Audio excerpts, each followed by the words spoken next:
बाबा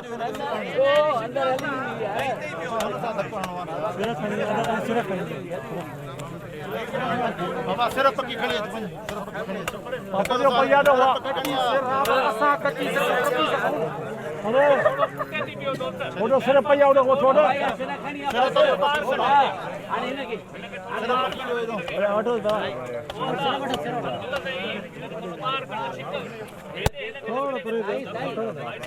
पढ़ते क्यों नहीं डॉक्टर सब थोड़ा पढ़ते क्यों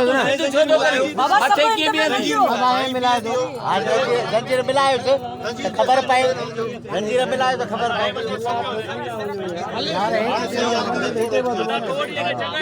हाँ सही आती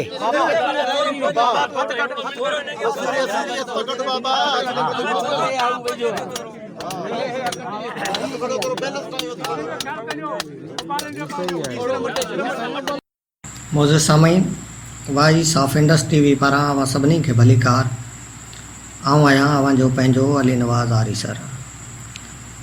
मौजूद सामीन सिंध अॼु निहायत ई गहरे दुख में वरतल आहे छाकाणि जो सिंध अॼु हिकु तमामु वॾे माण्हू रोशन ज़मीर कलमकार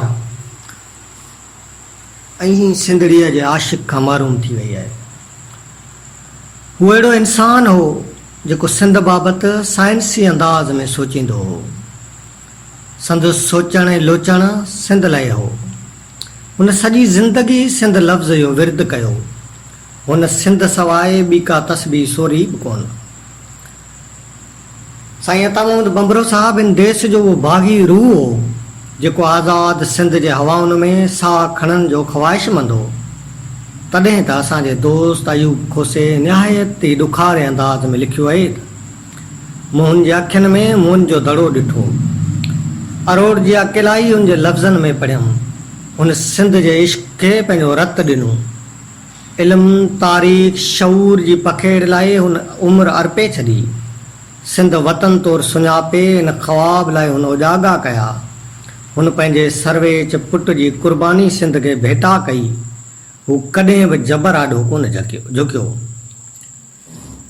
सिंधी ॿोलीअ जो नाले वारो मौक़िक़ अदीब ऐं मुतरजम अता मोहम्मद वलद मोहम्मद बख़्श बंबरो 1 फरवरी 1936 ईस्वी ते ॻोठ बचल बंबरे तालके सोबेदेरे ज़िले खैरपुर मीरस में ॼाओ। प्राइमरी तालीम ॻोठ हमज़े रुकरणाई जे प्राइमरी स्कूल में हासिल कयाई ऐं अंग्रेज़ीअ जा पहिरियां 5 दर्जा उन वक़्त जे एवी स्कूल हिंगोरजा में पास कयाई। जॾहिं त मैट्रिक ठरी मीरवा जे हाई स्कूल मां पास करे पोइ खैरपुर मीरस जे मुमताज़ कॉलेज मां BA जी डिग्री वरिताई। LLB जी तालीम लाइ SM लॉ कॉलेज कराचीअ में अची पढ़ियो।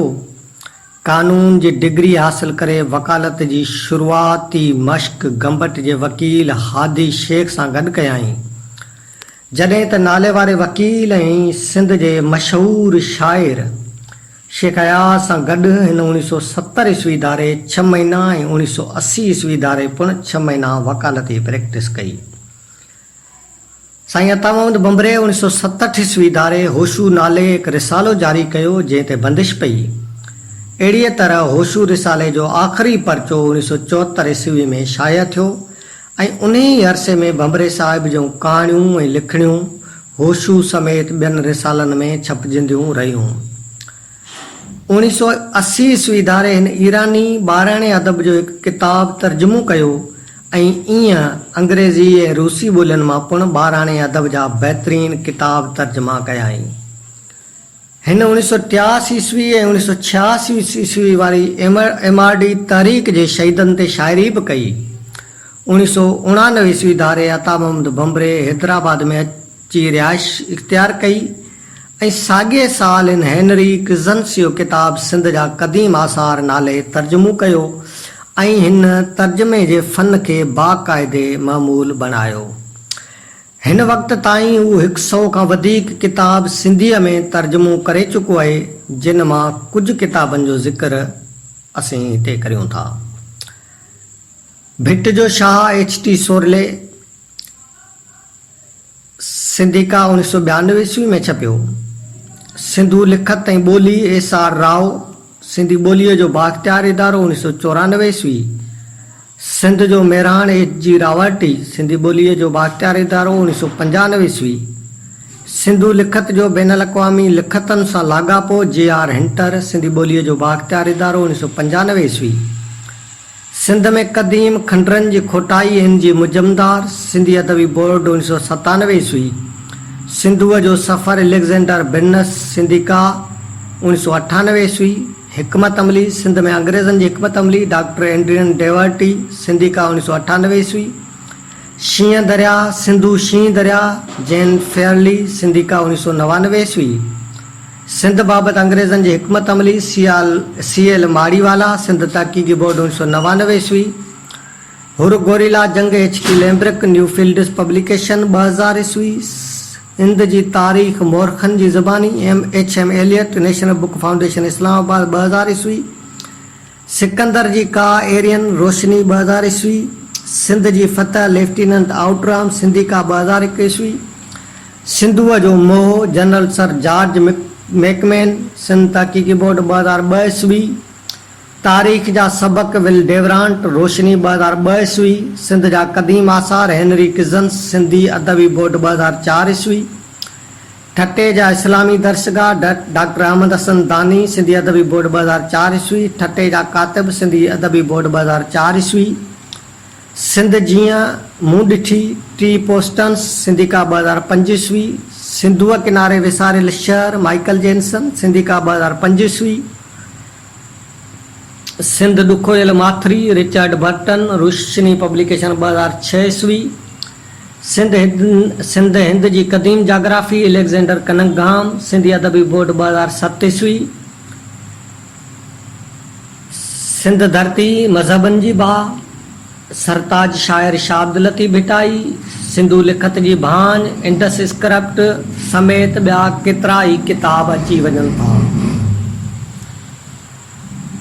सिंध जे हिन अज़ीम इंसान पाकिस्तान गवर्नमेंट खां सदारती अवार्ड वठण खां इहो चई इनकार कयो त आऊं पंहिंजे सिंध वतन खे ग़ुलामीअ जे आड़ा में धिकींदड़नि ऐं सिंध जे वसीलनि जी फुरलुट कंदड़नि खां कीअं थो अवार्ड वठी सघां। सिंध सां संदसि जिंद जुड़ियल हुई। संदसि इश्क जी इन खां मथे ॿी साबिती कहिड़ी थी सघे थी जो हुन राजा ॾाहिर जहिड़ो पुटु सिंध लाइ क़ुर्बान कयो।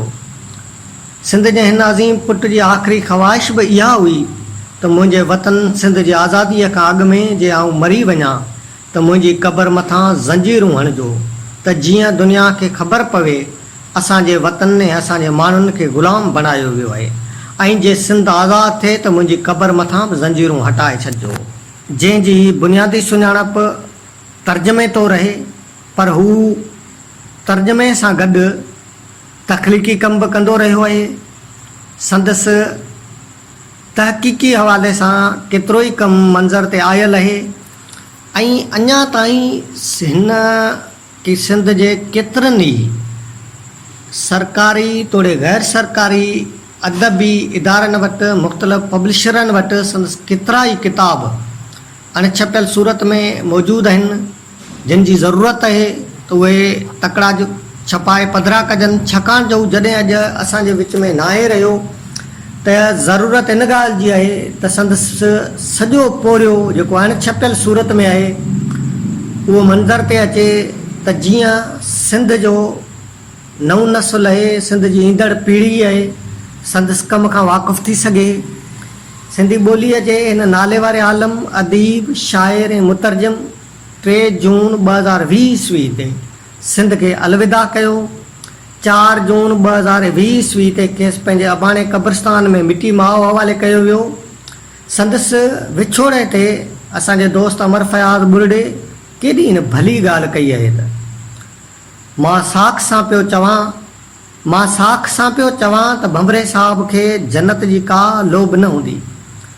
जेकॾहिं उते संदसि पुछाणूं बि थींदुसि त पक सम्झो त हू ख़ुदा खे बि इहो चवंदो हूंदो त मुंहिंजो रूह सिंध सां ई मिलाए रख। यकीनन अमर फयाज़ी तमामु अहम ॻाल्हि कई है छाकाणि जो भंभरो साहिबु सिंध खां धार रही ई नथो सघे। हुनखे सिंध जी मिटीअ सां इश्क़ हो, सिंध जी मिटीअ सां मोह हो, सिंध जे माण्हुनि सां मोह हो। बंबरे साहब पंहिंजी हयातीअ में केतिरनि ई इल्मी अदबी रिसालनि खे इंटरव्यू बि ॾिना। उन्हनि सभिनी इंटरव्यूज़ खे अॼु बि जेकॾहिं तरतीब ॾेई किताबी सूरत ॾिजे त उहे बि नए नस्ल खे रहनुमाई ॾींदा। पाण सदाई चवंदो रहियो त शाह लतीफ़ जी शाइरीअ खे साइंसी अंदाज़ में वठणु घुरिजे, उन ते साइंसी अंदाज़ में खोजना कजे, छाकाणि जो शाह लतीफ़ आफ़ाक़ी शाइर हो ऐं हुन जेके बि शाइरी कई आहे संदसि शाइरीअ में जेके बि उन नुक़्ता ॾिना आहिनि उन्हनि खे जेकॾहिं गहराई सां वेही सोचिजे, उनखे वसी तनाज़र में वेही सोचिजे त उन मां साइंसी सोच चिटी तरह उभरी बीहे थी। इन करे ज़रूरत आहे त शाह लतीफ़ जी शाइरीअ ते, शाह लतीफ़ ते जेको बि कमु कजे उन ते जेका बि खोजना कजे उहा साइंसी अंदाज़ में कजे। पर बदकिस्मतीअ सां असां वटि अञा अहिड़ो कमु थी कोन सघियो आहे ऐं न ई वरी असांखे अहिड़ा अञा ताईं बुनियाद रखिया आहिनि। यकीनन अॼु जॾहिं साईं अता मोहम्मद बंबरो असांजे विच में न आहे रहियो त असांखे संदसि इन ॻाल्हि ते बि सोचणु घुरिजे त असां शाह लतीफ़ खे साइंसी अंदाज़ में सोचूं त यकीनन सिंध कंहिं बहितर हिकमत अमली ॾांहुं वधी सघे थी, बहितर नतीजा हासिल करे सघे थी। मुंहिंजा दोस्तो, वॉइस ऑफ इंडस टीवी पारां अॼु असां तव्हांजे अॻियां सिंध जे नाले वारे आलिम, दानिश्वर, मोहक़िक़, मुतरजम ऐं शाइर साईं अता मोहम्मद बंबरे जो ही मुख़्तसर तारीफ़ पेश कयो, छाकाणि जो साईं अता मोहम्मद बंबरो हिन तारीफ़ खां घणो मथां आहे। पर जीअं त वक़्त जी तक़ाज़ा खे ॾिसंदे असां ही मुख़्तसर डॉक्यूमेंट्री अव्हांजे अॻियां पेश करे रहिया आहियूं। दोस्तो, असांजी ही वीडियो अव्हांखे पसंदि अचे त लाइक, शेयर ऐं सब्सक्राइब करण सां गॾु बेल आइकन खे ज़रूरु क्लिक कजो। ऐं हाणे अव्हां पंहिंजे मेज़बान अली नवाज़ आरी सर खे ॾींदा इजाज़त। सिंध सलामत, साथ सलामत।